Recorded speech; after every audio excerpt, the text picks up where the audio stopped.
শুক্ল তিথির এক ফালি চাঁদ, শুক্ল তিথির এক ফালি চাঁদ।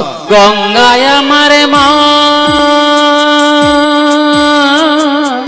পদ্মায় আমার মা, ও আমার দুই চোখে দুই জলের ধারা, মেঘনা যমুনা।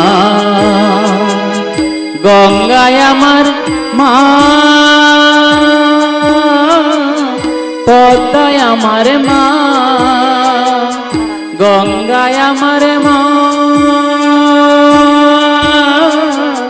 পদ্মায় আমার মা।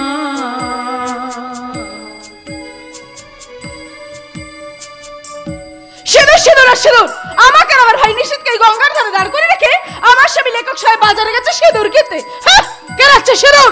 জামাইবাবু শুধু সিঁদুর কিনতে বাজারে যাননি রে দিদি। জামাইবাবু বাজারে গেছেন দেশের বাড়ির জন্য কিছু প্রয়োজনীয় জিনিস কিনতে, আর তোর জন্য কিনতে গেছেন শাড়ি, শাঁখা, নোয়া আর সিঁদুর। কি বললি? দেশের বাড়ি যেতে হবে বলে ওসব ছাই পাশ আমাকে পড়তে হবে? ইম্পসিবল! সিঁদুর শাঁখা নোয়া শাড়ি পরি আজ পাড়া গায়ে শাশুড়িকে দেখতে যাওয়ার জন্য আমার জন্ম হয়নি। কিন্তু মেয়ে হয়ে তো জন্মেছিস রে দিদি। So what? মেয়ে হয়ে জন্মেছি বলে কি মহাভারত অশুদ্ধ হয়ে গেছে নাকি? তাই বলে জামাইবাবুর সম্মানের কথা ভাববি না। গায়ে লোকের কাছে, মায়ের কাছে জামাইবাবু মুখ দেখাবে কি করে? জামাইবাবু জামাইবাবু জামাইবাবু, তোকে না কতবার বলেছি ওই জামাইবাবু শব্দটা উঠে গেছে। ভাস্করকে তুই ভাস্কর দা বলে ডাকবি।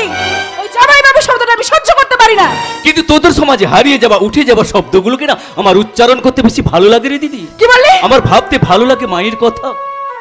যে মা স্বর্গে গেছেন, তার তৈলচিত্তে হাসি মাখা মুখ, সিঁদুর রাঙানো স্মৃতি, মাথায় ঘোমটা, কপালে সিঁদুরের টিপ। ও সেই জন্যই বুঝি তুই সকাল সন্ধ্যে মায়ের ছবির নিচে ঢিপ ঢিপ করে প্রণাম করিস। এই দিদি, তোর যখন ছেলে হবে সেও তো তোকে প্রণাম করবে রে। কি বললি? ছেলে হবে আমার? মোটেই না। সে কি রে দিদি, শাড়ি, শাঁখা, নোয়া, সিঁদুর উঠে দেওয়ার মতো তোরা এই যুগের আধুনিকা মেয়েরাও কি মা হওয়াটা উঠে দিবি? নিশ্চিত। কেন রে দিদি, ছেলেকে কোলে নিলে কি তোদের পোশাক আশাকের ভাঁজ নষ্ট হয়ে যাবে? অফ কোর্স, তাছাড়া আরো অনেক ব্যাপার আছে, সেগুলো তুই বুঝবি না। আমি কিন্তু একটা কথা ভালো বুঝি রে দিদি। কি বুঝিস ইডিয়েট? সিঁদুর পরা বঙ্গনারী, পরে শাঁখা ডুরিল শাড়ি, আলতা পরা পা দুখানি, কোলেতে সন্তান। সিঁদুর পরা বঙ্গনারী, পরে শাঁখা ডুরিল শাড়ি, আলতা পরা পা দুখানি, কোলেতে সন্তান। লজ্জা রাগা ঘোমটা তুলে সব কিছু যে যাই গো ভুলে, লজ্জা তুলে সব কিছু যে যাই গো ভুলে, মা বলে ডাকিলে পরে প্রাণ করে আর চানে গো, প্রাণ করে আর চান। মা বলে ডাকিলে পরে প্রাণ করে আর চানে গো, প্রাণ করে আর চানে গো, প্রাণ করে আর চান। যদি চপ্পল পেটা করতে না পারি তাহলে আমার সঙ্গীতা নামটাই তুই পাল্টে দিস। শুধু নামটাই হলো সঙ্গীতা। আমি যেগুলো সঙ্গে করে নিয়ে এসেছি সেগুলো পরে শ্বশুর বাড়ি গেলে তোমার আধুনিক শিক্ষার সঙ্গ মুছে গিয়ে পবিত্র গীতা হয়ে উঠবে। এই যে আমি তোমার সাথে শ্বশুর বাড়ি যাব না ভাস্কর। আমার মায়ের সামনে, ভাইয়ের সামনে, এমনকি প্রতিবেশীদের সামনেও তুমি কিন্তু আমার নাম ধরে ডাকবে না। তাহলে কি বলি ডাকবো? ওগো হ্যাঁ গো শুনছো? মুখে ডাকবে না, চোখে চোখে ডাকবে। সঙ্গীতা, ওই মিষ্টি মধুর ব্যাপারটা এ যুগের আধুনিকা মেয়েরা অপারেশন করে দিয়েছে বলেই স্বামী স্ত্রীর ভালোবাসার বদলে চারিদিকে শোনা যাচ্ছে দাম্পত্য জীবনে শুধু সেপারেশন আর সেপারেশন। Objection objection. আচ্ছা বাবা, আচ্ছা চেন টেনে আমি ঝগড়ার গাড়িটা থামিয়ে দিলাম। এবার দয়া করে গঙ্গাধার থেকে বাড়ি ফিরে চলো। কাল ভোরে ট্রেন ধরে মাকে দেখতে গায়ের বাড়িতে যেতে হবে তো। আশ্চর্য, তোমার জেদ। তুমি আমাকে সিঁদুর শাঁখা নোয়া শাড়ি পরে অচপাড়া গায়ে নিয়ে যাবে। না গেলে আমি আবার মায়ের কাছে, গায়ের লোকগুলোর কাছে আমার সম্মান রাখবো কি করে? ভাইটা যখন মামার বাড়িতে লেখাপড়া করেছিল মা তখন গিয়েছিলেন তীর্থে। আর ঠিক তেমন সময় তোমার দাদা অজিত মুখার্জি জোর করে তোমার সঙ্গে আমার বিয়ে দিয়ে দিয়েছিলেন। মা তীর্থ থেকে ফিরে এসে অসুস্থ হয়ে পড়েছেন। এই দেখো মায়ের লেখা চিঠি মা মুমূর্ষু অবস্থাতে লিখেছেন। ভাস্কর, তুই বিয়ে করেছিস শুনে আমি খুব খুশি হয়েছি বাবা, কিন্তু আমি যে এখন মৃত্যু শয্যায়, বৌমাকে সঙ্গে নিয়ে আমাকে একবার দেখে জানা বাবা, দেখে জানা। না, এই চিঠিটার আমার কাছে কোনো গুরুত্ব নেই। আমার আমার মায়ের কাপা কাপা হাতের লেখা চিঠিটা তুমি এভাবে মাটিতে ছুঁড়ে ফেলে দিলে কেন? কেন ছুঁড়ে ফেলে দিলে? তুমি কি তোমার মায়ের গর্ভে জন্মাওনি? তুমি কি তোমার গর্ভধারিণী মাকে কোনোদিনও মা বলে ডাকনি? আমি অসভ্যতার পুষ্কর দোষে দুষ্ট তুমি। মনে রেখো, আমি এ যুগের মেয়ে। যে মেয়ে মা হতে চায় না, যে মেয়ে শাখা সিঁদুরে অ্যালার্জি, তাকে আমি মেয়ে বলেই মনে করি না। তুমি? হ্যাঁ আমি আমার মায়ের কাছে, গায়ের লোকগুলোর কাছে নিজেকে অপমান করতে চাই না। তার কারণ কি জানো? কারণ কারণ গ্রাম এখনো গ্রামেতেই আছে। তোমাদের মতো শহরের আধুনিক সভ্যতার আঠা দিয়ে আটা অসভ্যতার ঘামে ভরা নগ্ন ছবি হয়ে যায়নি। তাছাড়া আমার বাবা আজ 10 বছর হলো নিখোঁজ হয়ে গেছেন। তবু এখনো আমার মা স্মৃতিতে সিঁদুর পরেন, হাতে শাঁখা পরেন। পাড়ার কাকিমা, জেঠিমা, পিসিমারা এখনো আমার বৃদ্ধা মায়ের পায়ে আলতা পরিয়ে দেন। সেই মায়ের কাছে, সেই গায়ের লোকগুলোর কাছে আমি শাড়ি, শাঁখা, সিঁদুর না পরা বউকে নিয়ে গিয়ে কি করে দাঁড়াবো? ভাস্কর, আমি তোমার স্বামী। আমি স্বামী মানি, কিন্তু সিঁদুর মানি না। চিরদিনের জন্য নয়, চিরদিনের জন্য নয়, মাত্র দুদিনের জন্য তুমি আমাকে এই যন্ত্রণা থেকে মুক্তি দাও। এই দেখো, তোমার জন্য আমি শাড়ি, শাঁখা, সিঁদুর, আলতা সবই এনেছি। এই দেখো সিঁদুর কৌটো, কি সুগন্ধি সিঁদুর আছে। ইস, সিঁদুর কৌটোটা কি দারুণ দেখতে,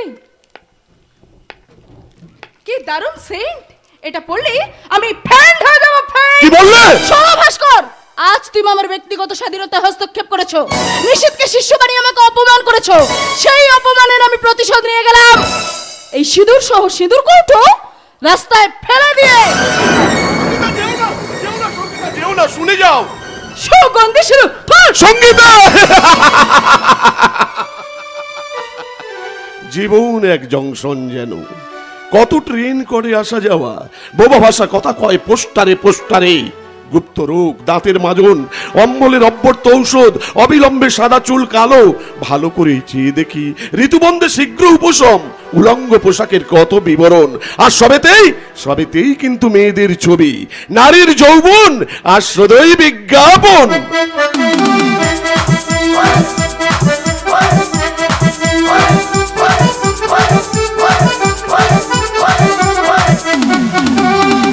আমি যা শালা ভদ্রলোকের বাচ্চা, এক কাচ্চা মুরদ নেই, মুখে শুধু তুপটিবাজি বলে কিনা আমি তোমাকেও যেমন ভালোবাসি আর ময়নাকেও তেমনি ভালোবাসি, একেবারে সমান সমান যেন ওজন করা। আমি শালা তালে শোন, আমি চাই না, আমি চাই না, আমি চাই না, আমি চাই না রে তোর ওজন করা ভালোবাসা। আমি চাই না, আমি চাই না রে তোর ওজন করা ভালোবাসা। চাই না, আমি চাই না রে তোর ওজন করা ভালোবাসা। ইতিহাস হয়ে যাওয়া নোটে বিনোদিনীর লেখা গান এই গঙ্গার ধারে কে গাইলো? ও, ওই মেয়েটা। এই যে মেয়ে, এদিকে শোনো। শোনো বাবু, আমার ঘরে গেলে লাগবে 500 টাকা, আর বাইরে দুদিনের জন্য নিয়ে গেলে লাগবে 5000 টাকা। বাইরে নিয়ে গেলে?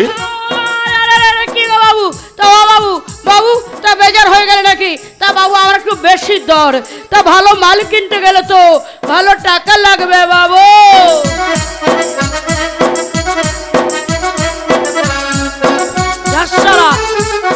একটা টানতে টানতে ঘুরিয়ে গেল। আরে বাবু আমাকে একটা শেয়ার দেবে। সিগারেট খাই না। এই শালা মাল খাও তো? মাল শালা মালদার আদি ভাই, মাল কথার মানে জান না। আরে মাল মানে মদ, আর মাল মানে মেয়ে মানুষ।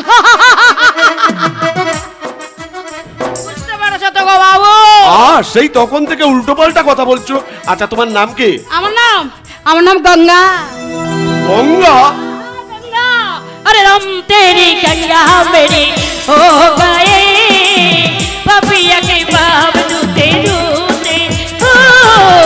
रम तेरी गंगा मेरी हो गए, पपिया के बाप दूते दूते हो। रम तेरी गंगा मेरी हो गए। তুমি মৌচাক গো, মৌচাক। ও বাবু,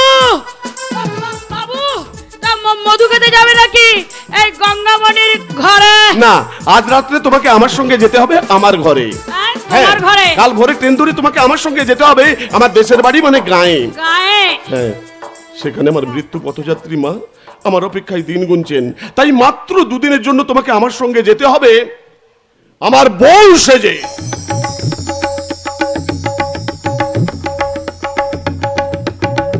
এ কি করলেন গো বাবু? একটা গণিকার স্মৃতিতে আপনি সিঁদুর পরিয়ে দিলেন। এছাড়া আমার অন্য কোনো উপায় ছিল না। আমার মায়ের প্রাণ, আমার গায়ের সম্মান, আর এই হতভাগ্য লেখক ভাস্কর ব্যানার্জির মান সম্মান বাঁচানোর জন্য আজ এই দুর্ঘটনা ঘটে গেল। আমি এখন থেকে তোমার নতুন নাম হবে সঙ্গীতা। হ্যাঁ, আমার মা মাত্র দুদিনের জন্য হবে তোমার শাশুড়ি, আর আমার ভাই অমর হবে তোমার দেওর। আর একটা কথা, তোমার দুই ভাই, বড় ভাই অজিত মুখার্জি আর ছোট ভাই নিশীথ, আর তোমার বড় বৌদির নাম পার্বতী। ও বাবু, বাবু আমার শ্বশুর ঠাকুর নেই বুঝি? না না না, আমার বাবা আজ 10 বছর হলো নিখোঁজ হয়ে গেছেন। আপদ চুকে গেছে। ও বাবু, তুমি শালা কি বোকা গো? তুমি তো একটু আগে বললে আমার নাম সঙ্গীতা। তোমার নাম সঙ্গীতা, সঙ্গীতা, সঙ্গীতা। ও বাবু, আমি এখন বুঝতে পেরেছি আমাকে অনেক গীতা পাঠ করতে হবে, অনেক খাটুনি। ওই 5,000 টাকা হবে না গো বাবু, আরো বেশি টাকা লাগবে। দেবো দেবো, এই দুদিনের জন্য আমি তোমাকে দেবো 10,000 টাকা। আবে শালা, আজ সকালে কার মুখ দেখে মুখ ধুয়েছিলাম মাইরে? না না না না, ওই ভাষায় কথা বললে হবে না, তোমাকে ভদ্র ভাষায় কথা বলতে হবে, ভদ্রভাবে শাড়ি পরতে হবে। আমার গাঁয়ের লোকেরা যেন কোনো মতেই বুঝতে না পারে তুমি আমার ভাড়া করা বউ। ঠিক কইছো গো বাবু, ঠিক কইছো। আমি তোমার ভাড়া করা বউ, আর তুমি আমার ধার করা ভাতা। আবার নোংরা কথা বলে। চলো আমার সঙ্গে বাসায় চলো, আজ রাত্রে তোমাকে অনেক কিছু শিখি, কাল ভোরের ট্রেন ধরে আমার মাকে দেখতে গায়ের বাড়িতে যেতে হবে। এখন থেকে তোমার নতুন পরিচয়, তুমি এই হতভাগ্য লেখক ভাস্কর ব্যানার্জির স্ত্রী, তোমার নাম সঙ্গীতা। আমি যে বদলে গেলাম, নতুন হলাম আজ থেকে। আমি যে বদলে গেলাম, নতুন হলাম আজ থেকে। মাথাতে ঘুমটা দিলাম, কপালে টিপ পড়লাম। মাথাতে ঘুমটা দিলাম, কপালে টিপ পড়লাম। এখন আমায় ছোট্ট কুকু বলো না বলবে কি, বলো না বলবে কি। আমি যে বদলে গেলাম, নতুন হলাম আজ থেকে। মাথাতে ঘুমটা দিলাম, কপালে টিপ পড়লাম। মাথাতে ঘুমটা দিলাম, কপালে টিপ পড়লাম। এখন আমায় ছোট্ট কুকু বলো না বলবে কি, বলো না বলবে কি। আমি যে বদলে গেলাম, নতুন হলাম আজ থেকে। নতুন হলাম আজ থেকে, নতুন হলাম আজ থেকে।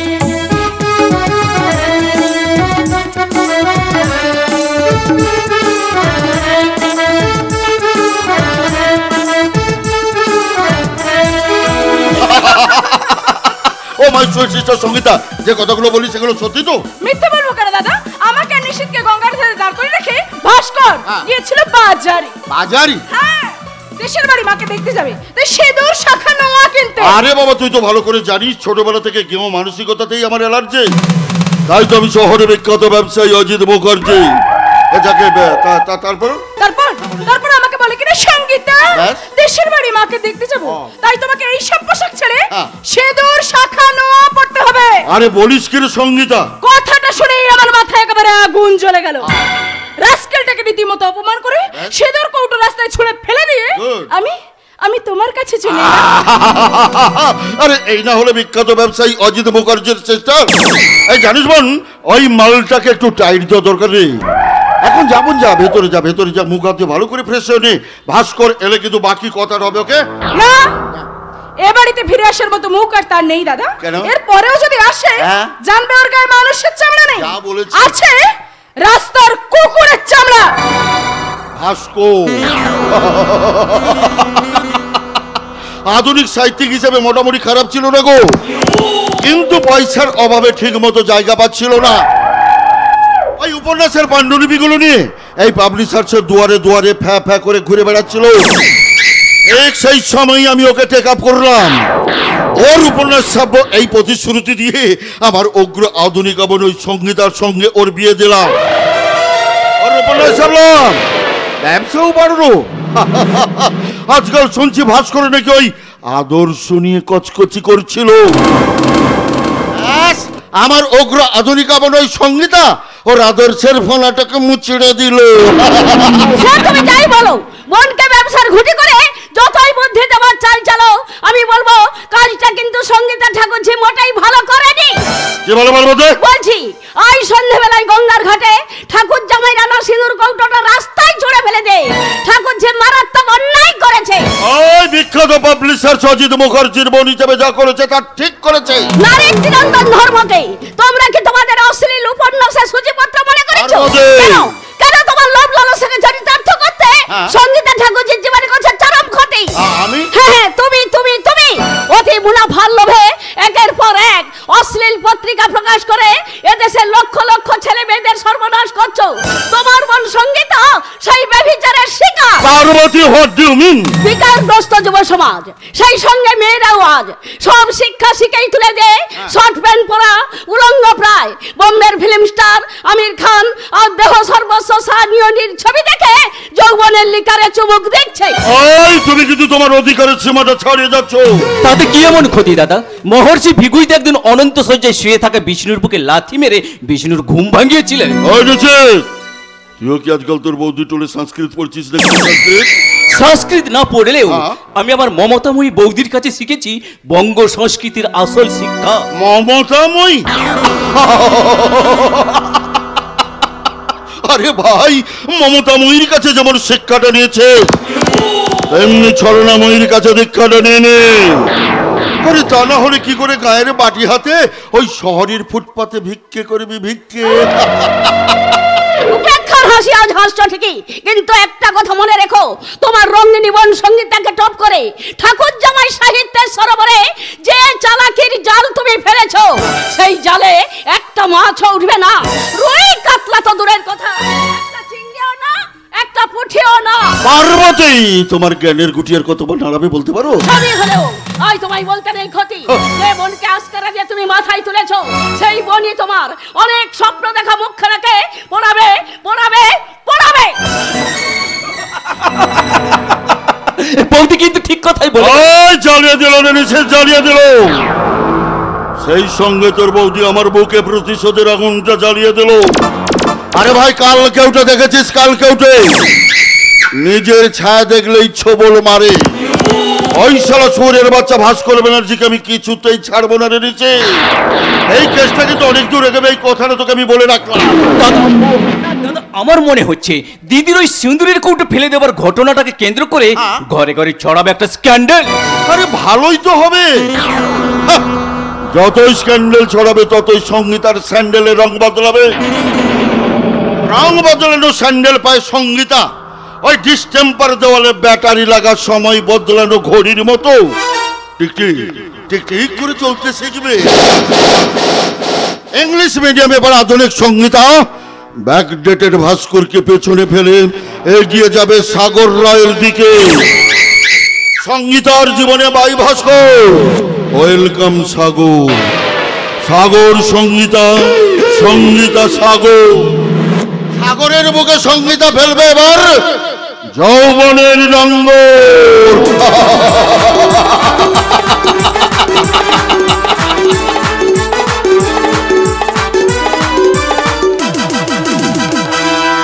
সারা রাত হুলুক হুলুক করে কাটালি, ভোর রাতে চাবি ঢুকাই তালা খুলে দিলি।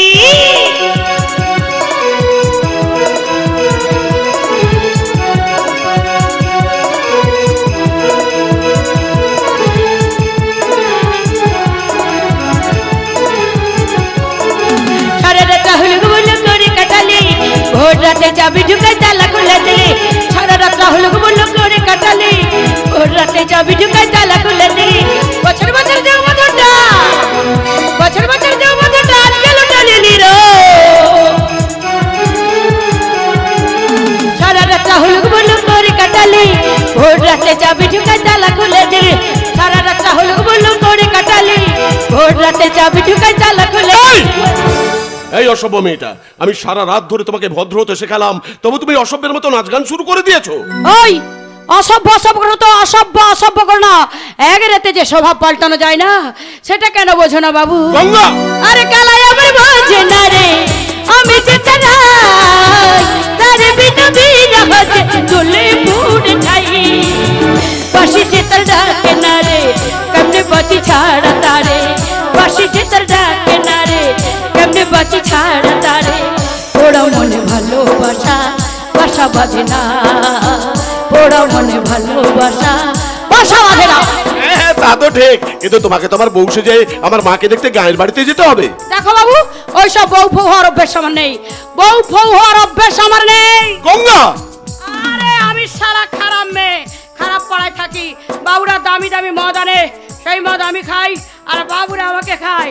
রীতির শেষে বিদায় দেওয়ার সময় ভোরবেলা আমার বাম হাতে বুঝেনি কর করে কাগজের নোট। গঙ্গা, মাত্র দুদিনের জন্য তুমি তোমার আগের জীবন ভুলে যাও, ভুলে যাও তুমি একজন গণিকা। আমার দেশের বাড়ি থেকে ফিরে এসে তুমি যেখানকার মেয়ে আবার সেখানে ফিরে যাবে, আবার যা খুশি তাই করবে, আমি তোমাকে দেখতেও যাব না। বাবু, ও বাবু, এতদিনের একটা খারাপ মেয়ে কি এত সহজে ভালো হতে পারে? পারতেই হবে গঙ্গা, পারতেই হবে।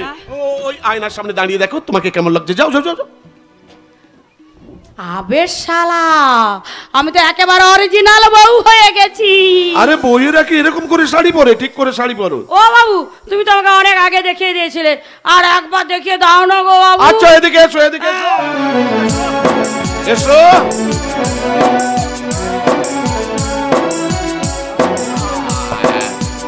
এইভাবে পায়ের পাতা পর্যন্ত শাড়ি ঢাকা দিয়ে পরবে। ও বাবু, তুমি শালা একটা পাক্কা মা। বাবু গো, বাবু, তুমি তোমার স্বামী, তুমি তোমার বউকে ক্ষমা করে দাও। কি করে ক্ষমা করব? বউ কি তার মাথায় ঘোমটা দিয়েছে?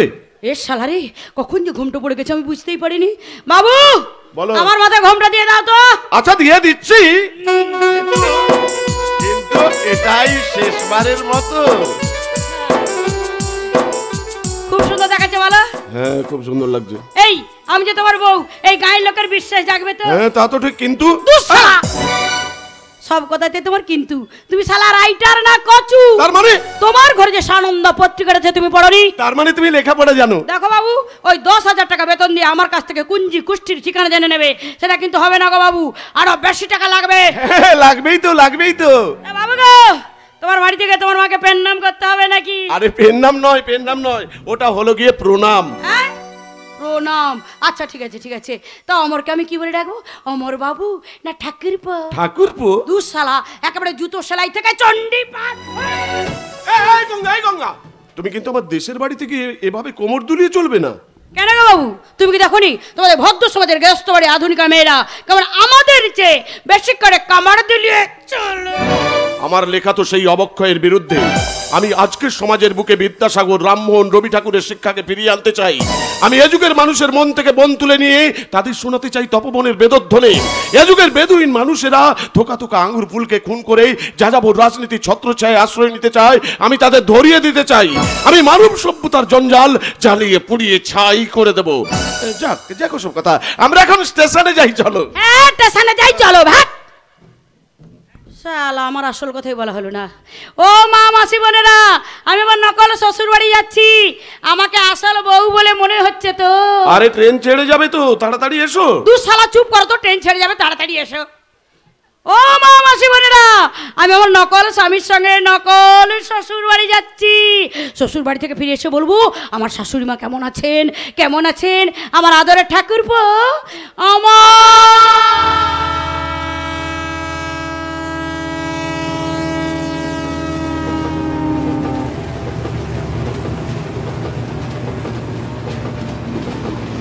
অমর অমর অমর। না না, আজ আমি কারুর কথা শুনবো না। আজ আমি পাণ্ডুয়াদের সাথে ফুটবল ম্যাচ খেলতে যেতে পারবো না। কারণ আজকে আমার দাদা লেখক ভাস্কর ব্যানার্জি নতুন বৌদিকে নিয়ে মাকে দেখতে আসছে। মায়ের শরীরটা ভীষণ খারাপ, আর এই অবস্থায় আমি যদি মাকে একা ফেলে ফুটবল খেলতে যাই, আর দাদা যদি এ কথাটা জানতে পারে, তাহলে আমার রক্ষে থাকবে না।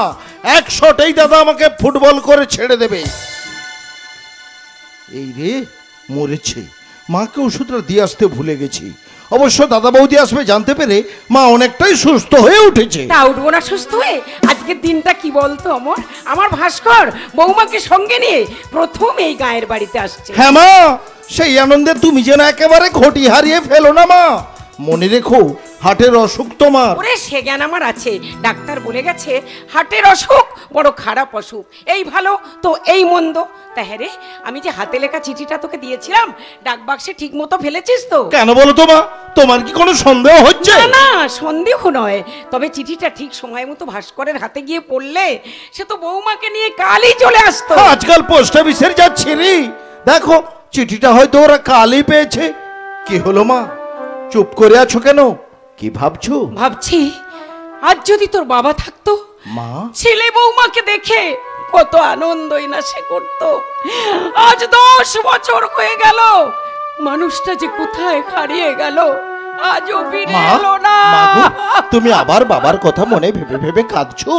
তুমি তো বলেছিলে মা, একদিন না একদিন তোদের বাবা ঠিক ফিরে আসবে। বলেছিলাম, সেই আশাতেই তো আজও আমি শীতিতে সিঁদুর পড়ছি, হাতে পড়ছি শাখা লোহা। এইভাবে কাঁদতে থাকলে মায়ের শরীরটা আরো খারাপ হয়ে যাবে, তাই ডাক্তার বাবুর কথা মতো মাকে ভুলিয়ে ভালিয়ে রাখতে হবে। আচ্ছা মা, আচ্ছা বলো তো মা, বৌদি বাড়ি এলে তুমি কাকে বেশি ভালোবাসবে, আমাকে না বৌদিকে? দুজনকেই ভালোবাসবো, একেবারে সমান সমান। এবার হলো তো? আচ্ছা বল দেখি অমর, আমার বৌমাকে কেমন দেখতে হবে? মায়ের সাথে একটু মজা করা যাক। কেমন আবার হবে মা? দেখো দেখো, ঠিক ওই কালো পেত্নির মতো। কখনো না, আমার বৌমাকে দেখতে হবে একেবারে দুধে আলতায়। মা, মাগো, আমার ভাস্করের কণ্ঠস্বর না? ভাস্কর, মাগো মা, আমি এলাম তোমার কোলে, তোমার ছায়ায় তোমার মায়ায় মানুষ হব বলে। মা, মাগো মা, মাগো মা, মাগো মা। তুই কত দূরে বাবা? আমার ভাস্কর, ভাস্কর, আমার রক্ত কণায় ঠাঁই দিলে মা, ধন্য হলাম আমি। চোখ মিলতে তোমার দু চোখ দেখতে পেলাম আমি, ধন্য হলাম আমি, ধন্য হলাম আমি, আমার ভাস্কর। ধন্য হলাম আমি। হ্যাঁ মা, আমি তোমার ভাস্কর। গতকাল তোমার চিঠি পেয়ে আজ ভোরে ট্রেন ধরে বাড়ি ফিরে এসেছি। এবার বলো মা, তুমি কেমন আছো? একটু ভালো আছি বাবা। আমি কিন্তু ভালো নেই দাদা। কেন রে পাগল, তোর আবার কি হলো? তুমি এলে, বৌদিকে নিয়ে এলে না কেন? ইয়ে মানে তোর বৌদি? হ্যাঁ বৌদি। ভাস্কর, বড় লোকের মেয়ে বলে বৌমা এলো না বুঝি? পাড়া গায়ে পড়ে থাকা তার এই গরিব শাশুড়িকে দেখতে তার কি ইচ্ছে করলো না? ও মা, তুমি অমন করছো কেন? তোমার বৌমা এসেছে। এসেছে? বৌদি হ্যাঁ, এসেছে। এসেছে?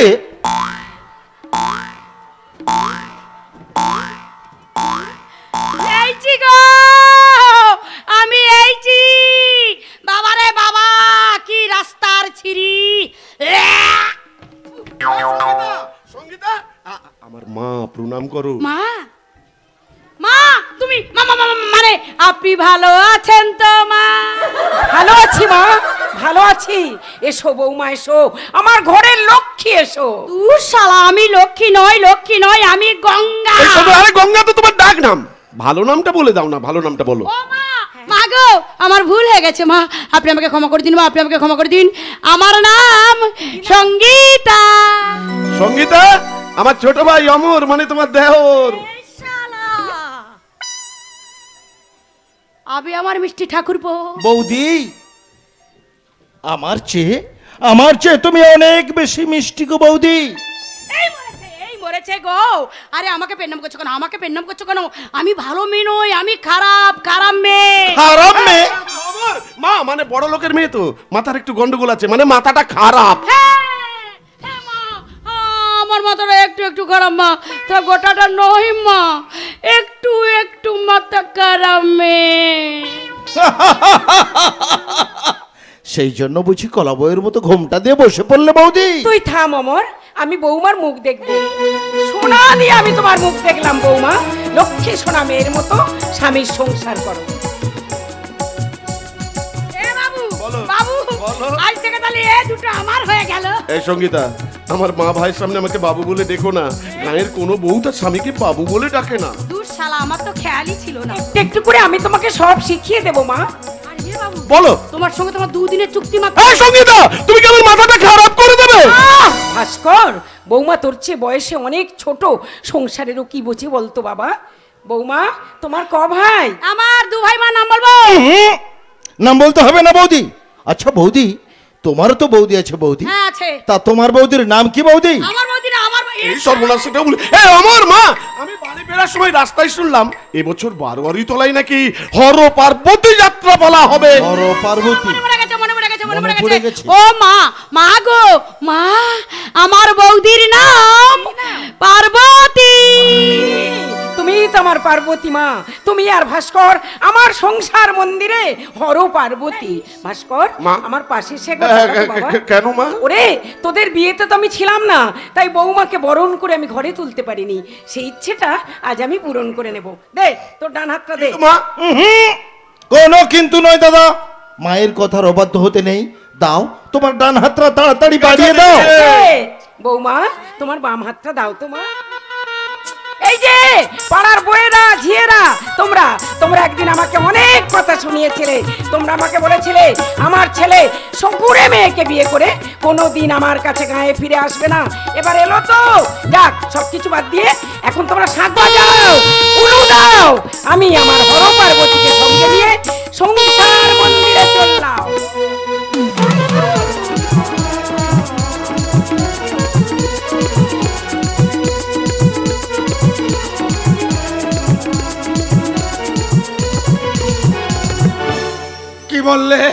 কি বললে নাথ বউ? আমার জ্ঞাতি সম্পর্ক এই বাহাদুর বউ কমলা বৌমা শাক বাজিয়ে উলু দিয়ে ছেলের বউকে ঘরে তুলেছে। শুধু ঘরে তুলেনি দাদু, বুড়িটা 2 দিনের মধ্যে সুস্থ হয়ে 2 ছেলে আর ছেলে বৌমাকে নিয়ে কলকাতার ঘরে চলে এসেছে। একেই বলে কপাল নাথ বউ, একেই বলে কপাল। হিংসেই আমার গাটা জ্বলে যাচ্ছে। তোমার জ্বলছে, আমার জ্বলছে না। জ্বললে আর কি করবি বল? দিল তো মুখে চুনকালি মাখি, একেবারে গুষ্টিকে তুলে নিয়ে কলকাতায় চলে এলো। তা কেন নিয়ে আসবে না দাদু?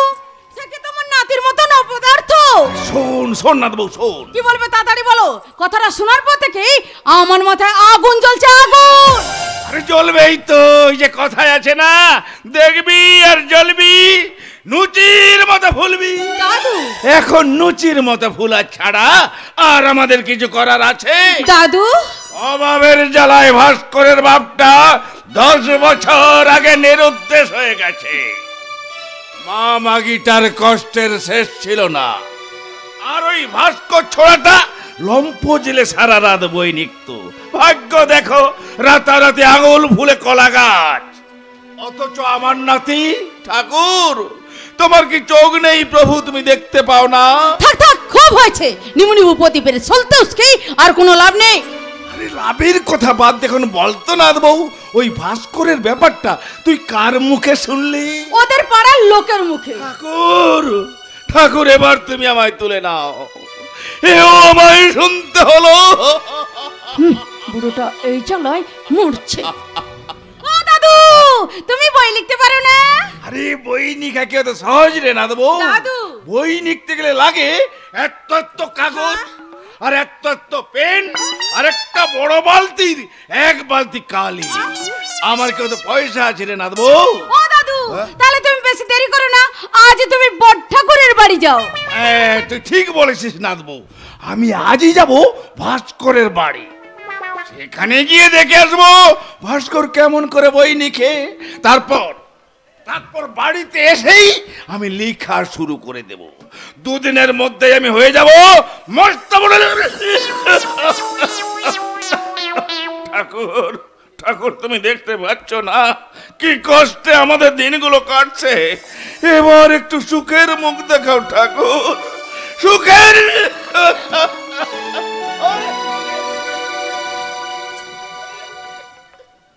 যাক বাবা, বুড়োটা বিদেয়ী হয়েছে। এবার আমি আমার মনের কথাই বলি। আমিও তো ভালোবেসে বিয়ে করেছিলাম, অথচ আমার স্বামী আমাকে কোথাও বেড়াতেই নিয়ে যায়নি। আশা, আশা, ও এই যে আশা, তুমি এখানে? চলো আজকে আমরা দুজনে মিলে কোথাও একটা বেরিয়ে আসি। তুমি সত্যি বলছো? আরে বাবা, তোমার বিশ্বাস হচ্ছে না? না। এই দেখো, আমি তোমার জন্য মজফরপুর থেকে লিচু কিনে এনেছি।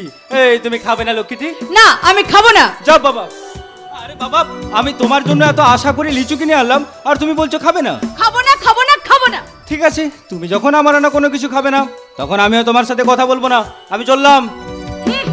অমনি বাবু রাগ হয়ে গেল। ঠিক আছে বাবা, ঠিক আছে, এরপর থেকে তুমি যা দেবে আমি তাই খাবো। আচ্ছা আশা, তুমি কি পেলে খুশি হবে বলতে পারো? বলবো। বলো। কিনে দে রেশমি চুড়ি, নইলে যাবো বাপের বাড়ি, তুমি বলে কালে কাটালি, জানি তোর জারি জুড়ি। কিনে দে রেশমি চুড়ি, নইলে যাবো বাপের বাড়ি, তুমি বলে কালে কাটালি, জানি তোর জারি জুড়ি। গতকাল বলেছিলিস মেলাতে নিয়ে যাবি, সাড়ে না দিয়ে আমায় খালি ছোলা মুড়ি। কিনে দে রেশমি চুড়ি, নইলে যাবো বাপের বাড়ি, তুমি বলে কালে কাটালি, জানি তোর জারি জুড়ি, জানি তোর জারি জুড়ি, জানি তোর জারি জুড়ি।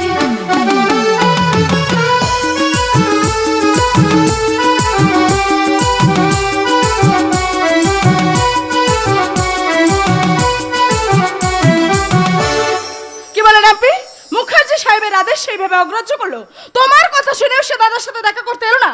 কি নাম সেই রাস্কেলটার? मैम साहब, वो छोकरा का नाम शोभन बनर्जी। হ্যাঁ, ওই ব্যানার্জি শব্দটাই নাস্তিক। आपने ठीक बोलिए छन मैम साहब, इसीलिए मुझे अपनी हपडर बनर्जी टाइटल बातिल करिए, फिर मुखर्जी टाइटल লাগিয়ে लेছেন। না, শুধু টাইটেলটা বাতিল করি আমার রাগ মেটেনি। ওই ভাস্করের সঙ্গে আমি আর কোনো সম্পর্কই রাখবো না। लेकिन অগ্নি সাক্ষী করিয়ে, দেবতা को সাক্ষী রাখিয়ে, আপনার স্বামীর সাথে আপনার শাদী তো হয়েছিল ম্যাম সাহেব। এই রাব্বি, একদম উল্টোপাল্টা কথা বলবে না। ম্যাম সাহেব, আপনি আমার কথাটাকে ঘুমাইয়ে দিচ্ছেন ঠিকই, लेकिन আপনি কি পারবেন আপনার দিলের মহব্বতটাকে ঘুমাইয়ে দিতে? কি বললে? আপনি और बड़ा साहेब जो পথে পাও চালিয়েছেন, আমি ও পত্রকে কিছুতে মানে নিতে পারে না ম্যাম সাহেব। কেন মেনে নিতে পারো না? কি করে পারবে? কি করে পারবেন ম্যাম সাহেব? আমার তো দিলের ভেতর একটা মহব্বত আছে, প্যার তো আছে। প্যার, মোহব্বত তোমার? এসব কি বলছো রাব্বি? हाँ मैम साहब, देश में हमारा একটা बीबी भी আছে, 10 बरस का बच्चा भी আছে। सच्चा जनाना हमारा बीबी हर रोज हमारे मंगल की लेमंग में सिंदूर भी पोरे। हमारा बीबी छेले के कोले लिए हमें कत्तो कथा सुनाए, और हमें कलकत्ता শুয়ে শুয়ে हर रोज सी ছবি দেখি मैम साहब। इखन से हमारा देश से बहुत दूर मैम साहब, लेकिन इखन से हमें देखते पाए मैम साहब, हमारा बीवी का मांग में जल जल कुछ सिंदूर, बहुत बहुत पवित्र सिंदूर। সিঁদুর সিঁদুর আর সিঁদুর, নারী জীবনে দুর্লভ বস্তু হচ্ছে ওই একমাত্র সিঁদুর। না, আমি মানি না। সিঁদুর পরে এই বয়সে মা হয়ে আমি আমার যৌবনের গ্ল্যামারটা লস করতে চাই না। আমি নিজেকে যৌবনের বন্যায় ভাসিয়ে দিয়ে ঠিক এইভাবে বলতে চাই,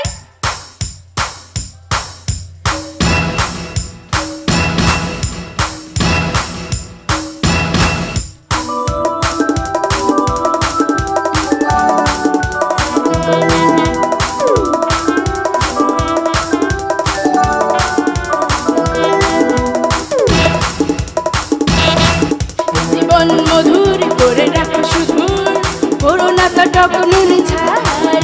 আজ আছি আমি, আজ আছো তুমি, থাকতেও না পারো তো কাল। মেরা নাম নাম নাম নাম Ruby Ruby Ruby Ruby Ruby Ruby.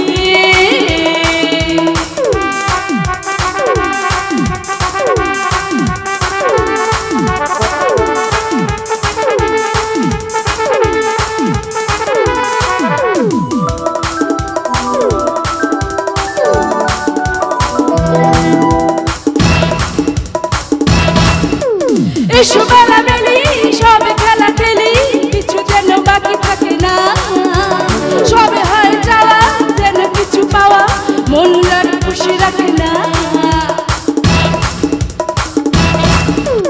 এসো বেলা বেলি সবে খেলা খেলি, কিছু যেন বাকি থাকে না, সবে হয় যাওয়া যেন কিছু পাওয়া, মন রাখ খুশি রাখে না। চলে এসো কাছে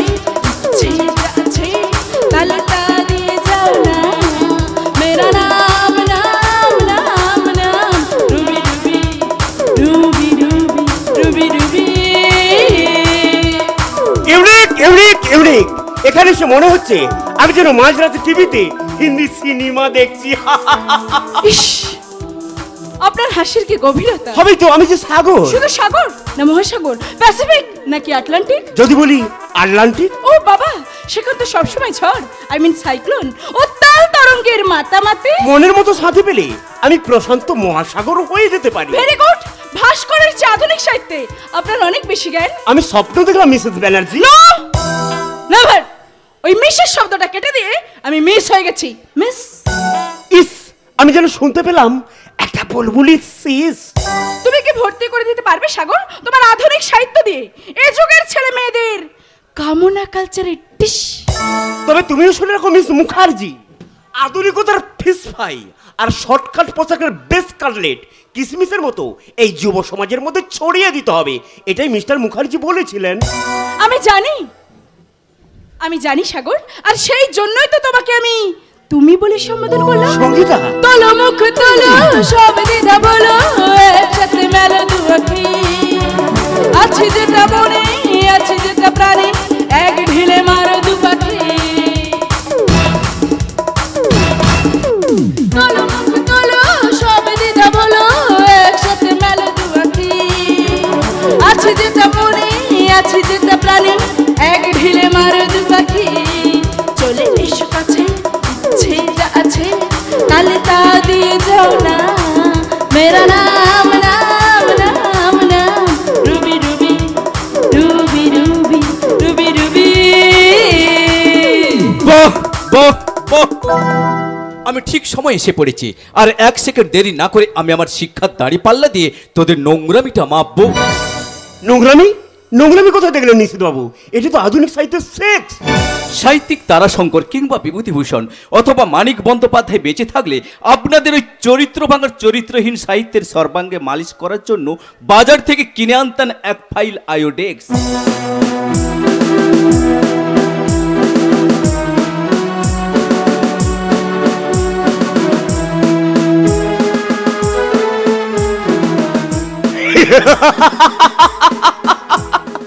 নিশিত বাবু, আপনি একটা ভয়ঙ্কর রোগে ভুগছেন, আর সেই রোগটার নাম সুপিরিয়রিটি কমপ্লেক্স। বাই বাবা বাবা bye. Good morning mister Mukherjee, আপনি কি কমপ্লিট করবেন না আপনার পরবর্তী sentence? Shut up nonsense. I am sure যে তোর মাথাটা খারাপ হয়ে গেছে, নাহলে তুই আমাকে মিস্টার মুখার্জি বলে সম্বোধন করলি কি করে? ঠিকই তো করেছি, তোর কাজ কর্ম পোশাক আশাক দেখে তো পুরুষ বলেই মনে হচ্ছে, তবে পুরোটা নয়, আধখানা। হোয়াট? কাজ কর দিদি, ওই পম মার্কেটের টপ ড্যান্সার স্বর্গীয় মাইকেল জ্যাকসনের মতো হরমোন চেঞ্জ করে 6 মাস মেয়ে আর 6 মাস পুরুষ হয়ে থাকার চেষ্টা কর। তুই একটা কাপুরুষ।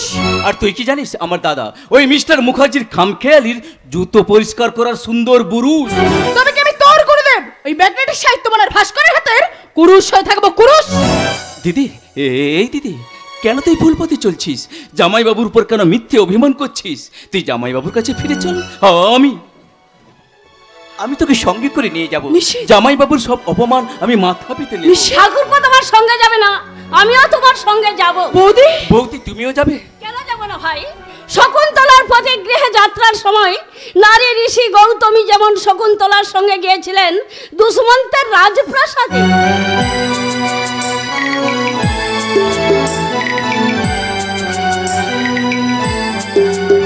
আমিও তেমনি আমার অভিমানিনী ননদকে সঙ্গে করে নিয়ে যাব ঠাকুর জামাই সাহিত্যের অট্টালিকায়। বৌদি, যদি তোর লাইলা মজনুর কথা মনে থাকে, আমার যদি স্মরণে আসে মরণের পর মৃত সত্যবানকে কেমন করে বাঁচিয়েছিলেন সতী সাবিত্রী, আমি আর অভিমান করিস না দিদি। তোমার দাদার হাতের খেলার পুতুল না হয়ে এক্ষুনি ফিরে চলো তুমি তোমার স্বামীর কাছে।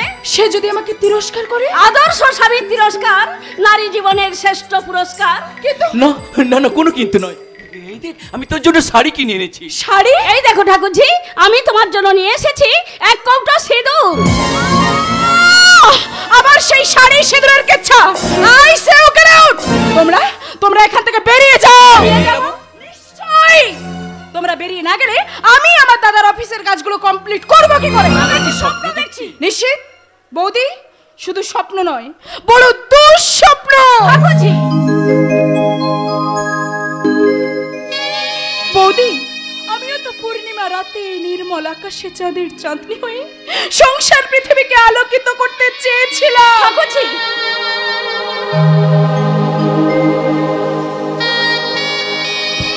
কিন্তু দাদা আমাকে বানিয়ে দিয়েছে টিমটিমে জোনাক পোকা।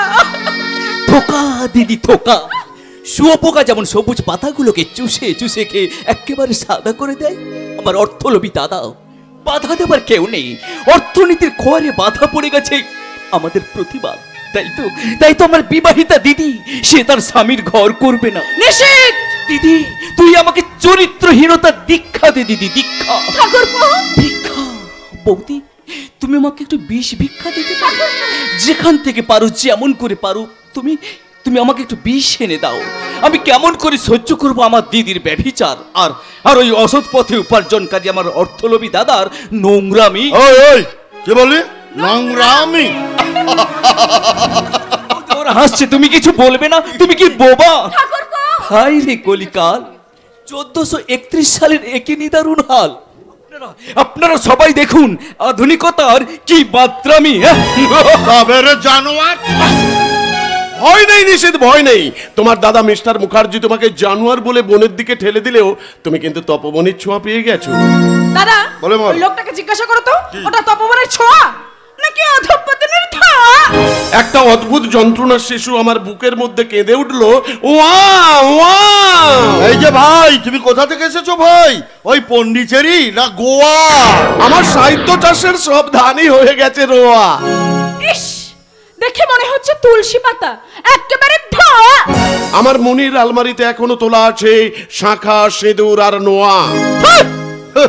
দাদা, ওই অশুভ লোকটাকে বলে দাও তো আমি কোনোদিনও হতে চাই না কমলা লেবুর কোয়া। হ্যাঁ, আমি হতে পারতাম এই মুহূর্তে ভীষণ বেপরোয়া। আরে ভাই, যদি হাতে পেতাম মাল এক পোয়া।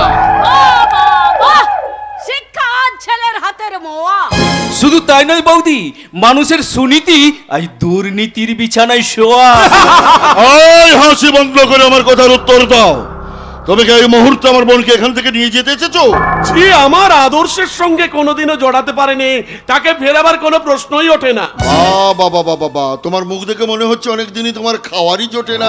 প্রকৃতির আবহাওয়া বিষাক্ত হয়ে গেলেও অনিবার্য কারণে বাতাসটুকু নিয়ে ফুলগুলো কি ফোটে না?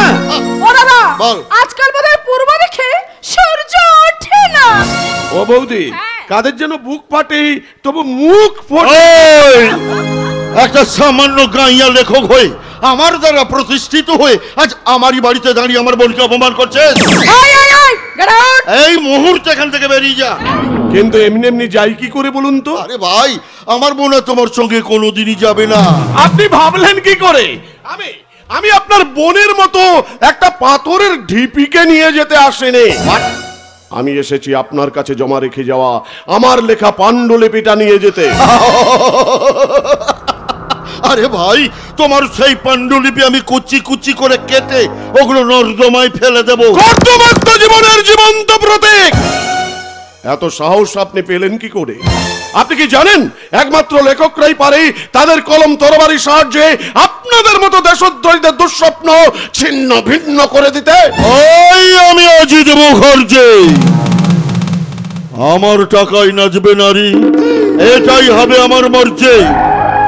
আরে তোর মতো রাস্তার পাগলা কুকুরকে শাস্তি করতে আমার কাছে রয়েছে জলাতঙ্ক রোগের মুগুর। যারে ভাই যা, তোর পাণ্ডুলিপির বদলে আমার পায়ের জুতোটা মুখে করে নিয়ে দেশের বাড়ি ফিরে যা। দাদা, পচা কাদা ঘেটে কোনো লাভ নেই, কোনো লাভ নেই। আপনি আমাকে একটু সময় দিন বৌদি। আমি যাওয়ার আগে মিস্টার মুখার্জিকে একটা কথা বলে যেতে চাই। কি কথা? আপনার কাছে আমার দুটো জিনিস জমা ছিল। একটা হচ্ছে আমার লেখা বই, আর একটা হচ্ছে আমার বিয়ে করা বউ। এই দুটো জিনিস আপনি আপনার লোভের ব্যাংকে রেখে সুদের পর সুদ খাটান। কিন্তু যাওয়ার সময় এই গেঁয়ো লেখক আপনাকে একটা কথা বলে যেতে চায়। বলুন বলুন, দয়া করে বলুন। আপনি দয়া করে একটু এগিয়ে আসুন। Thank you. আমি আপনার পায়ের জুতোটা আপনার মুখে মেরে দেখি আপনার মুখটা কেমন মানা।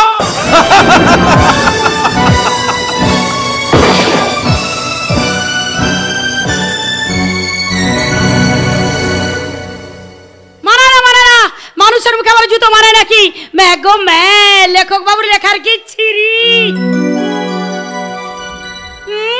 অমনি বাবু রাগ হয়ে গেল, রাগ হলো তোমার বয়ে গেল। দুঃশালা, আজ আমি বাবুর ফেলার ছেড়ে বাড়ি চলে যাব। কোথায় যাবে দিদি ভাই? কি বললে দিদি ভাই? হ্যাঁ, তোমার স্বামী যদি আমার ভাসুর ঠাকুর হন তাহলে তুমি তো আমার দিদি ভাই হবে।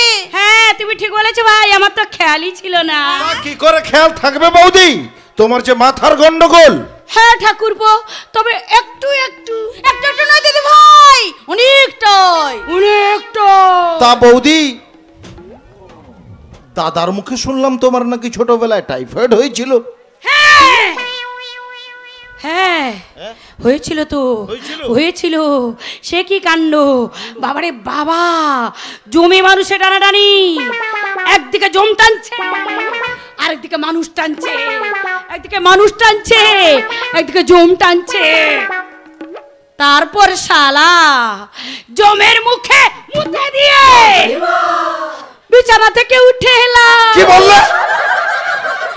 ওই যে মাথার গন্ডগোল, তাই মুখ ফসকে মাঝে মাঝে বাজে কথা বেরিয়ে যায়। ঠাকুরপো, আশা তোমরা যেন এই কথাটা উনার কানে তুলো না। তুমি নিশ্চিন্তে দেখো দিদি ভাই, কারণ তোমাদের বাড়িতে এসে আমি লক্ষ্য করেছি। কি লক্ষ্য করেছে?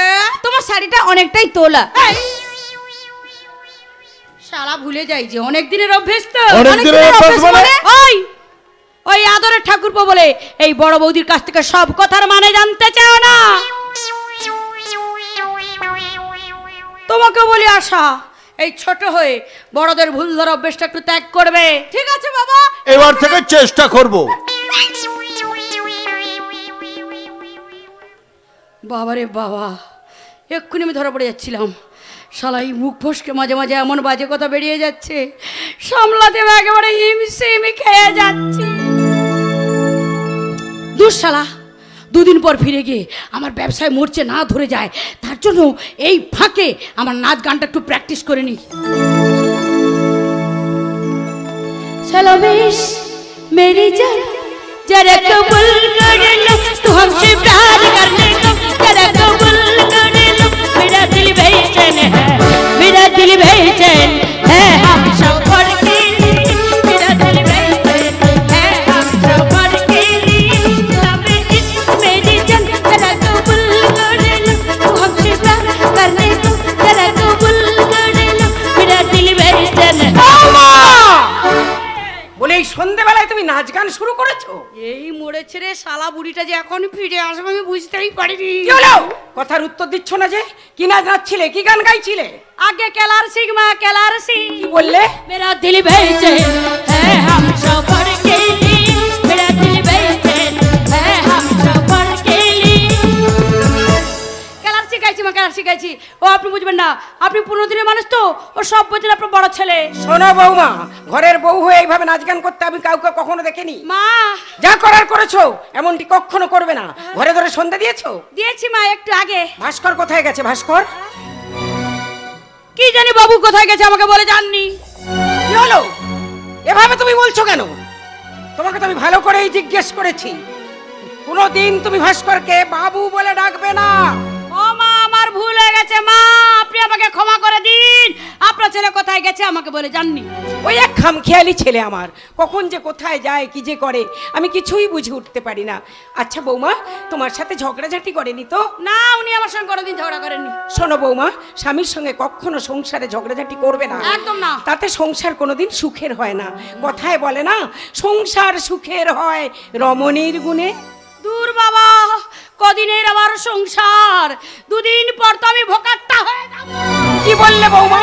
কোথায় চলে যাবে তুমি? মা মা গো, মানে বলছিলাম কি, অনেকদিন হলো আমার বাবার বাড়ি যাওয়া হয়নি, আর বিয়েতে হয়েছে মাত্র 12 দিন। এর মধ্যে আমি সংসারে মর্ম কি বুঝবো বলুন? আমার পোড়া কপাল, তার নাকি 12 দিন হলো বিয়ে হয়েছে। আচ্ছা বৌমা, তুমি কি বলো তো? ও মা গো, মাস বলতে গিয়ে আমি দিন বলে ফেলেছি। মা, আপনি ওই মন্দিরে গিয়েছিলেন বুঝি? হ্যাঁ বাছা, তোমার ব্যাপার স্যাপার আমার কিচ্ছু ভালো লাগছে না, তাই মায়ের মন্দিরে আমি তোমার নামে মানত করে এলাম, আর একটু পুজোও দিয়ে এলাম। পুজো করা ফুল তোমার মাথায় চাপালাম, যাতে তোমার মাথাটা একটু সুস্থ হয়। আর এই সিঁদুরটা মায়ের আমি তোমার সিঁথিতে পরিয়ে দিলাম। শোনো, আসার সময় আমি একটা মা লক্ষ্মীর পাঁচালি কিনে এনেছি, এটা তুমি এখানে বসে পড়ো, আমি শুনবো। হ্যাঁ আপনি বসুন, আমি পড়ছি। বসো।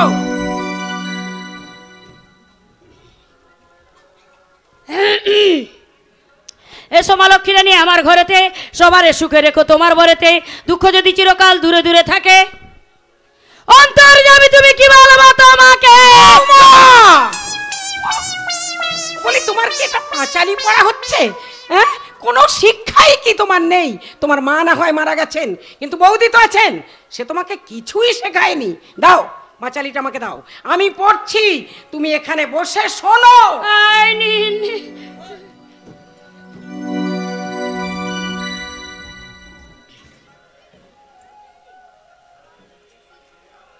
তোমারে করিব পূজা ধূপ ধুনা দিয়ে, আহা আরতি করিব মা গো নৈবেদ্য সাজায়। মরে যাই মরে যাই। তোমারে করিব পূজা ধূপ ধুনা দিয়ে, উরে বাবা রে।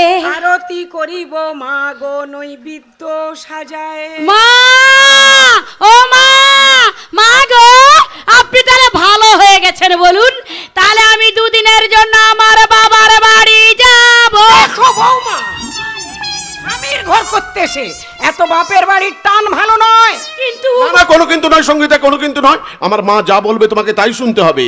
মা সুস্থ হয়ে গেলেও মাকে আরো বেশ কিছুদিন রেস্টে থাকতে হবে, তাই এখন তোমার বাপের বাড়ি যাওয়া চলবে না। দেখলে দেখলে তো বৌমা, মায়ের ওপর ছেলের কত মায়া। এমনি মায়ার বাঁধনে তুমি একদিন বাঁধা পড়বে, যেদিন তুমিও আমার মতো সন্তানের মা হবে। মা! মেয়েদের বিয়ের পর নতুন নতুন স্বামীর ঘর করতে এসে তারা ভাবে আবার কবে আমি বাপের বাড়ি যাব, সেই চিন্তায় তাদের ঘুমিয়ে আসে না।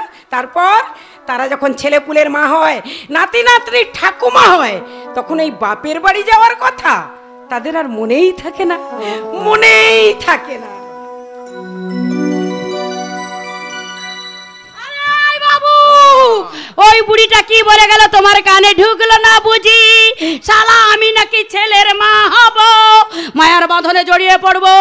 ওই শালা আমার টাকা দিয়ে দিন তো, আমি বাড়ি চলে যাবো। ওই আমি কিন্তু খুব খারাপ মেয়ে বাবু, 1 টাকা বাকি রাখলে, 1 টাকা বাকি রাখলে কাঁচা কাঁচা কিস্তি দিয়ে তোমার মান সম্মান কিস্তি কাবার করে দেবো। তখন শালা একেবারে ভোজুনির ভাত বমি করে ফেলবে। তুমি কি আমাকে বিশ্বাস করো না? বিশ্বাস? মুইয়া পুরো তোদের বিশ্বাসে মুখে লাথি মারি। কেন কেন তুমি আমাকে বিশ্বাস করবে না? কেন তুমি আরো অনেক পুরুষের থেকে আমাকে এই আলাদা চোখে দেখবে না? বেশ কিছুদিন হয়ে গেল তুমি আমার বাড়িতে আমার স্ত্রী সেজে আছো। মা ভাইয়ের বিশ্বাস স্থাপনের জন্য আমরা এক ঘরে আছি ঠিকই, কিন্তু এক বিছানায় নয়, আলাদা আলাদা। বলো, আমি কোনোদিন কি তোমাকে স্পর্শ করতে চেয়েছি?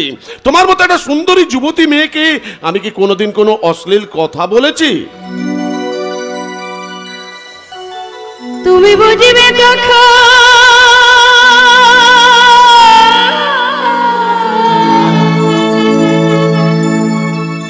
নারীর বেদনা,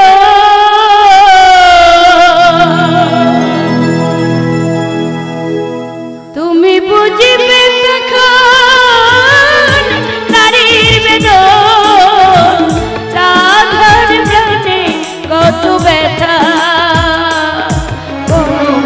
মালি তুমি বড় জনমে হইও রাধা, বড় মালি তুমি বড় জনমে হইও রাধা।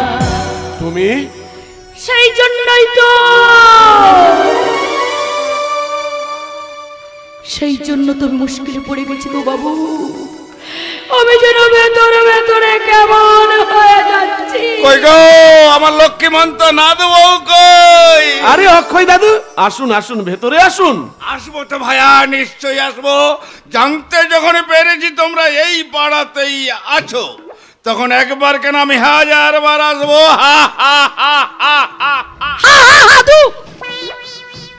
থাক থাক না দেবো, থাক না দেবো। কি চহদ রে বাবা, হবে না কেন বয়সটা? ভাস্কর, আরে এই ভাস্কর, বলো দাদু। আরে নাথ বউয়ের সঙ্গে তোর বয়সের অনেকটা তফাৎ বলে মনে হচ্ছে না? কি হলো সঙ্গীতা, দাদুর কথার উত্তর দাও। আপনি মানে তুমি চুপ করো তো, দাদুর কথা উত্তর দিচ্ছি। ও দাদু, দাদু বলো। মানে ব্যাপারটাকে বুঝতে পেরেছো? ওর সঙ্গে আমার সঙ্গে প্রেম করে বিয়ে হয়েছে তো, তাই ও আমার বয়স দেখেনি আর আমি ওর বয়স ভালো, খুব ভালো। আচ্ছা নাদবউ, ওই ভাস্করকে তুমি বলার আগে আপনি বললে কেন? মানে কি হয়েছে দাদু? ও আমাকে বর ভাবতে গিয়ে আপনাকে বর ভেবে ফেলেছে। বাবারে বাবারে বাবারে বাবারে, ও দাদু দাদু দাদু গো, তোমার ঠাকুমার কথা মনে পড়ে?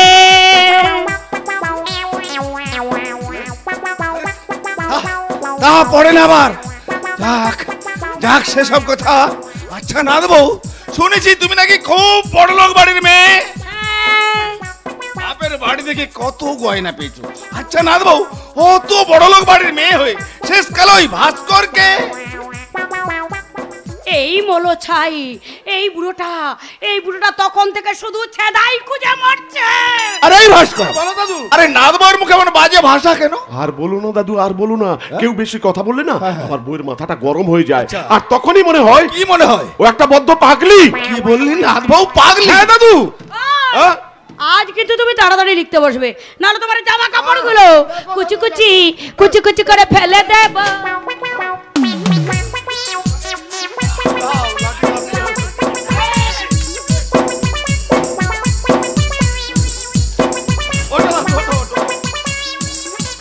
আরে এই ভাস্কর, বলো দাদু। তোর ওই পাগলি বউকে একটু সামলা। আচ্ছা ঠিক আছে। তা না হলে ও আমার বাতাস বের করে দেবে। ভাস্কর, বলো দাদু। তুই তাহলে ওই পাগলির পাল্লায় পড়ে সুখী হতে পারিস না দাদু। তোর মায়েরও তাহলে চোখের জলে নাকের জলের অবস্থা। হ্যাঁ দাদু।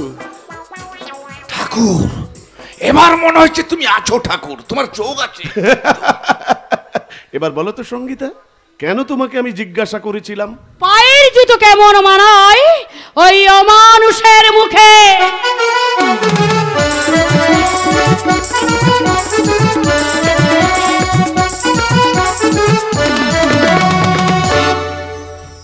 না না, আর কোনো কথা নয়। এবার আমি লেখা শুরু করে দেব। তার কারণ গল্প তো পেয়ে গেছি। ওই ভাস্করের বউ হবে আমার গল্পের নায়িকা, বড় লোকের একমাত্র পাগলি বোন। ওই পাগলির মুখ দিয়ে এমন দু চারটা খিস্তি দেব না, নাটক একেবারে জমে যাবে। নাদবউ, আরে ও নাদবউ, তাড়াতাড়ি আমার কাগজ কলম নিয়ে আয়, আমি লিখতে বলবো। তুমি আবার কি লিখবে গো দাদু? আমি তো রয়েছি। তোর দ্বারা কিচ্ছু হবে না, যা হবে এই বুড়োটার ভাগ্যের জোরেই হবে। দে দে কাগজ কলম দে, আমি লিখতে বসি। তুতুর এত ভাবছো কেন?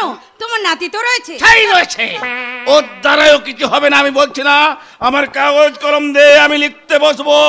দাদু, ও দাদু, ওই কাগজ কলমগুলো না আমি মুদিখানার দোকানে দিয়ে না আমি বাজার করে এনেছি।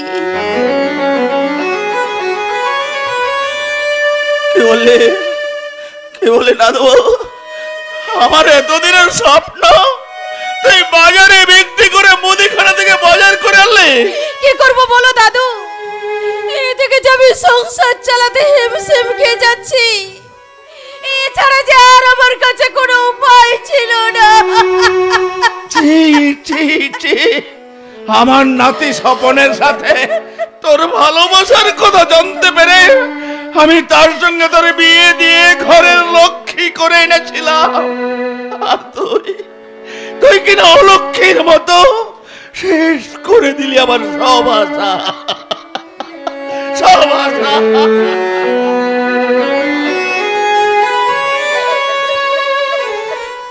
বাসা, আমার মনে একটা চড়ুই পাখির বাসা, যে কোনো মুহূর্তে ভেঙে যেতে পারে।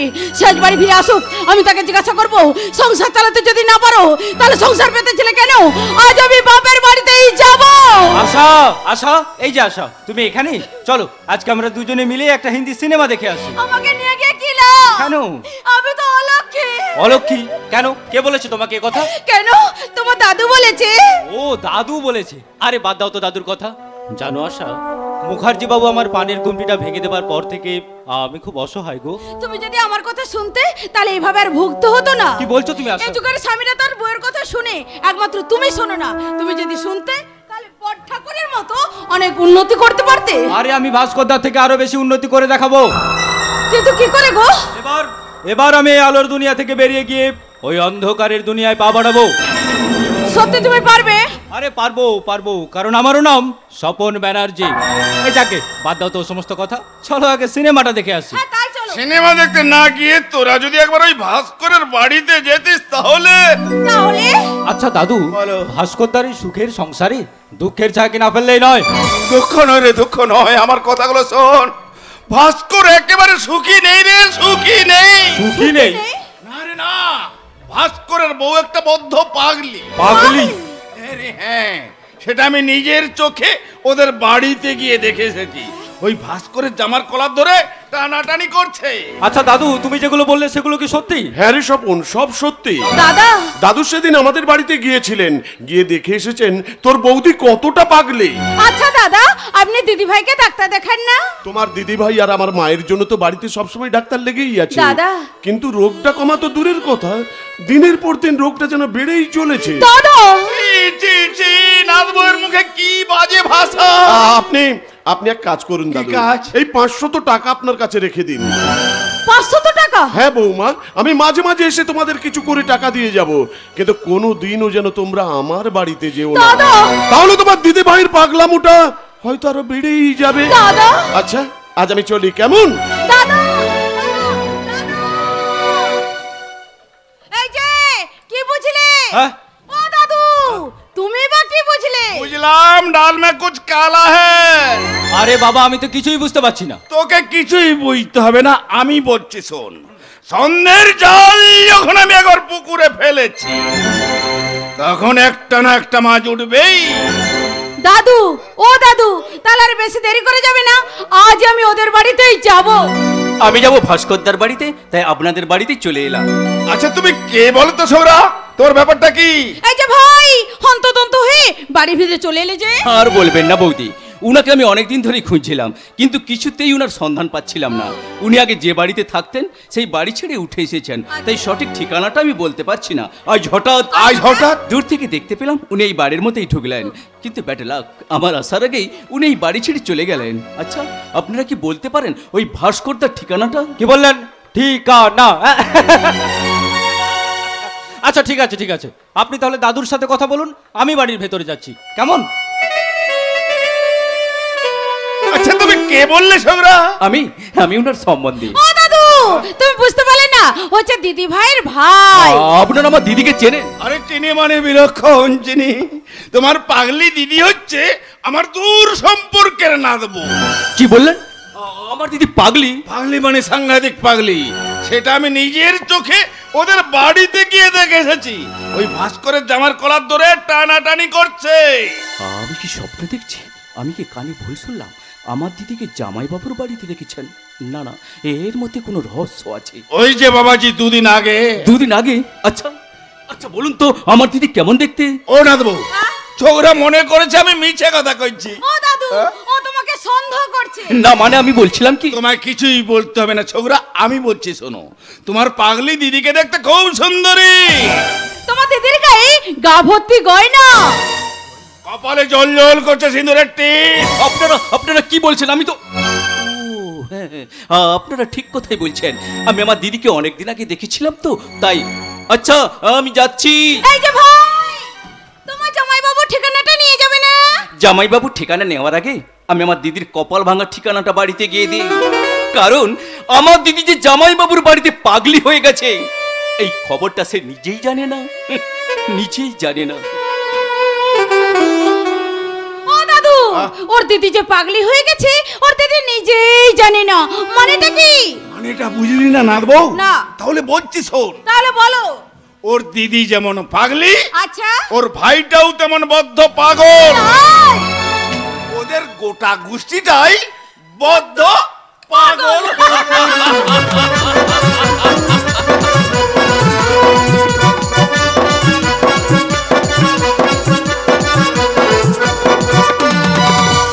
পাগল? ঠাকুরপো, হয় তুমি পাগল হয়ে গেছো, না হয় পাড়ার লোকেরা তোমাকে মিথ্যে কথা বলেছে। না বৌদি না, মিথ্যে কথা নয়। যে মহিলা জামাইবাবুর বাড়িতে বউ হয়ে আছেন তার নামও সঙ্গীতা।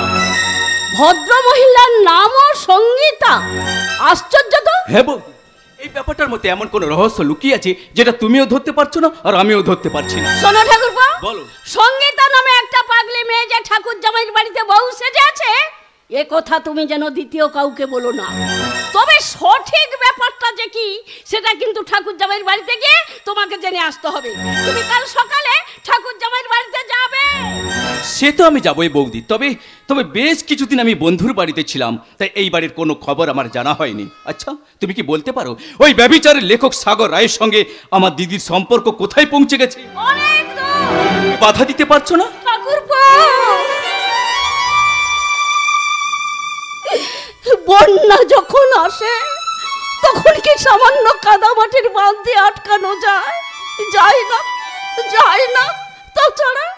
তাছাড়া আমি তো পরের বাড়ির মেয়ে, পরের বাড়ি থেকে এসেছি। এ বাড়িতে আমার অধিকার বা ক্ষমতা কতটুকু কতটুকু? না বৌদি না, ও কথা তুমি বলো না। এই সংসারে কার কাছে তোমার অধিকার কতটুকু তা আমি জানি না। তবে মা মারা যাওয়ার পর তুমি যখন দাদার হাত ধরে এই সংসারে পা রেখেছিলে, তখন থেকে আমি মনে মনে জেনেছি তুমি আমার বৌদি নাও, তুমি আমার মমতাময়ী মা। তুমি আলোর প্রদীপ জেলে যেন মায়ের মতো এলে, তুমি আলোর প্রদীপ জেলে যেন মায়ের মতো এলে, তুমি যেন মোর চিরদিনের দুঃখিনী সে মা। তোমার চোখে দেখেছি যে মায়ের স্নেহ ছায়া, এমন মধুর ভালোবাসা কোথাও পাবো না। মাকে আমার মনে পড়ে না, তুমি আমার মা। তোমার চোখে দেখেছি যে মায়ের স্নেহ ছায়া, তোমার চোখে দেখেছি যে মায়ের স্নেহ ছায়া।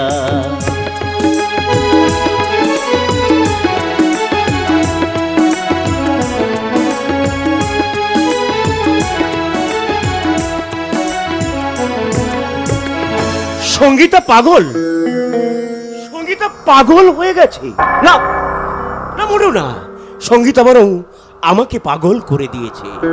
না, আমি কি করে লিখছি এই অশ্লীল গল্পগুলো? কিন্তু লক্ষণশীল লেখক ভাস্কর ব্যানার্জি সে কি পাচ্ছে?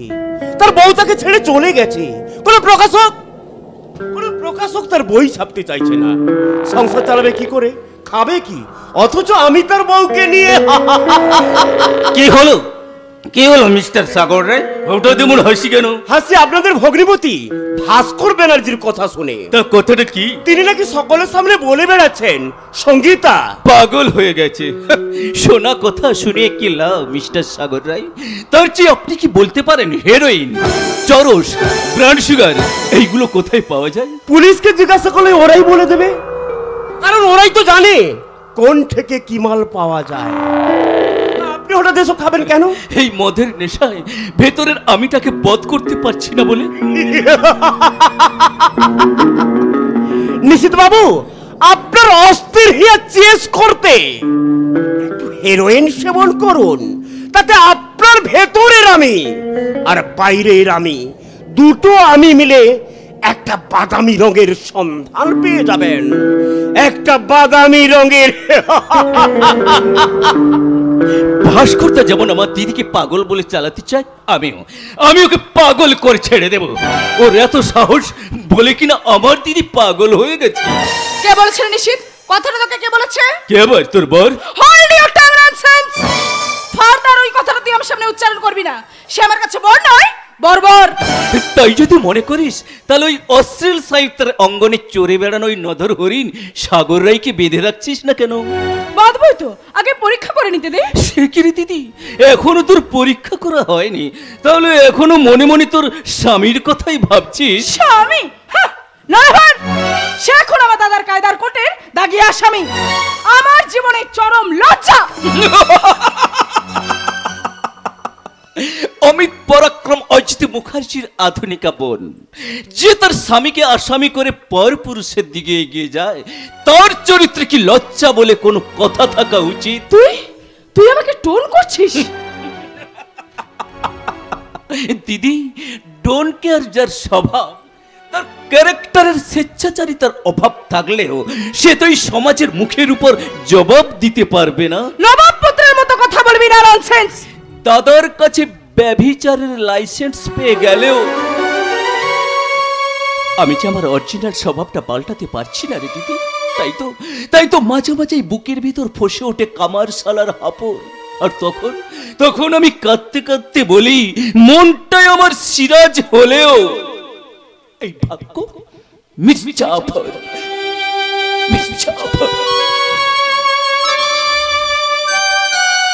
আমার এই কাণ্ডজ্ঞানহীন ভাইটা নিশ্চয়ই ভেতরে ভেতরে সেই রক্ষণশীল লেখক ভাস্কর ব্যানার্জির সাথে লাইন চালিয়ে যাচ্ছে। নাহলে এই রাস্কেলটা কেমন করে জানলো যে ভাস্কর আমাকে পাগল বলে চালাতে চাইছে? এই সঙ্গীতা, কে তোকে পাগল বলে চালাতে চাইছে রে? দাদা বল। তুমি কি কারোর কাছে শোনোনি সেই রাস্কেল ভাস্কর তার আত্মীয় স্বজন বন্ধু বান্ধব সকলকে বলে বেড়াচ্ছে আমি নাকি পাগল হয়ে গেছি? আরে সে তো বলবেই না সঙ্গীতা, কারণ আমি যে সমস্ত প্রকাশকদের বলে দিয়েছি যাতে করে ওর উপন্যাসটা না ছাপে। কিন্তু দাদা ধাপে ধাপে সে কোথায় নামছে সেটা তুমি চিন্তা করে দেখেছো? আরে বাবা, কাল পর্যন্ত সে আমার চিন্তার মধ্যে ছিল, আজ তাকে আমি চিন্তার বাইরে বের করে দিয়েছি। সাগর, মিস্টার সাগররা অসহায় হয়ে পড়েছে সুন্দরী মেয়েটা, কোনো পথই খুঁজে পাচ্ছে না। কি করে পাবে? তার স্বামী যে তাকে পাগল প্রতিপূর্ণ করতে চাইছে। এই সাগর, কি সবল টোপাটা লিখে বলছো? সত্যি কথা লিখছি স্যার, কারণ যে করে হোক লোক সমাজে প্রমাণ করে দিতে হবে রক্ষণশীল লেখক ভাস্কর ব্যানার্জি চোর, চরিত্রহীন, ধাপ্পাবাজ। আইডিয়া! এই সাগর ভাই, আমি বলছিলাম ভাস্কর ব্যানার্জিকে তুমি কতটা নিচে নামাতে পারবে? আমার লেখা থামাতে না বললে ভাস্করকে নামিয়ে দেব সুনামের সাততলা থেকে বদনামের 55 তলা। সাগর, আমি তোমাকে সর্বোত্তমভাবে সাহায্য করব। অফকোর্স, তোকে তো সাহায্য করতেই হবে রে বোন। একটা কথা মনে রাখিস, নারীর সাহায্য না পেলে কোনো পুরুষ জীবনে জয়লাভ করতে পারে না। কারেক্ট মিস্টার মুখার্জি, আপনি সাহস দিলে আর সঙ্গীতা আমার পাশে থাকলে উইথ 6 মান্থ ওকে আমি পাগল বানিয়ে দেব। যে সুরের বাচ্চা আমার বোনকে পাগল প্রতিপন্ন বলে চালাতে চাইছে তাকে আমি কিছুতেই ছাড়বো না সাগর। ওকে আমি রাস্তার ভিখারি বানিয়ে ছাড়বো না। শুধু রাস্তার ভিখারি নয়, ওকে চরিত্রের ভিখারি করতে হবে। আরে তার জন্মে ঠিক থাকবে না সঙ্গীতা, আর ঠিক থাকবে না তোর। বলুন স্যার, আমি পয়েন্টগুলো নোট করছি। বলে যা। থাকবে না তার মান সম্মান, এমনকি কলম ধরার হাতটা। সমাজ বিরোধীদের সাহায্যে যে হাতে কলম ধরে ভাস্কর ব্যানার্জি বই লিখছে তার ডান হাতটাকে কেটে দিতে হবে। যে মুখ দিয়ে সঙ্গীতাকে পাগল প্রতিপূর্ণ করতে চাইছে অ্যাসিড বাল মেরে তার মুখটাকে পুড়িয়ে দিতে হবে। তারপর রচিত হবে লক্ষণশীল লেখক ভাস্কর ব্যানার্জির জীবন কাহিনীর মর্মান্তিক বেদনা বিদুক। আগামীকাল খবর কাগজের হেডলাইন হবে জীবন যন্ত্রণায় ক্ষত বিক্ষত ভাস্কর ব্যানার্জির রঙিন বিজ্ঞাপন। আরে আমি আজিজ মুখার্জি, আমার টাকায় নাচবে নারী, এটাই হবে আমার মর্জি। হাজাरों করছে ऐसे के हर করছে दम निकले, जो इस पे बैठे कर खत उठे ऐसे कम निकले। আরে বাবা, যে করছি তো আমি একবার বসেছি, মৃত্যু পর্যন্ত চাই করছি থেকে আমাকে টেনে উঠতে পারবি না। পারিস তো না? পারবি না রে, কারণ প্রথমে নেশা, তারপর অস্ত্র, তারপর ভাস্করের সংসারটাকে টুকরো টুকরো করে দেব আমি। তারপর সেই খন্ড খন্ড ধ্বংসস্তূপের উপর দাঁড়িয়ে আমি নিজেকে ঘোষণা করব কঠিন সম্রাট। সেই সাম্রাজ্য বিস্তারে যে আমার অশ্বমেধের ঘোড় আটকাত আসবে তার হাত দুটো ভেঙে মুচড়ে দেব। আরে সেই জন্যই তো বলি সারা ঘোর অমাবস্যায় আমার জন্ম। তাই তো জগতের সমস্ত আলোগুলোকে এক লহমায় কালো করে দিতে চাই। লোকে আমাকে বলে শয়তান, মা কালো দিব্যি করে বলছে আপনারা সবাই বিশ্বাস করুন, আমি শালা একটা পাক্কা সুরের বাচ্চা।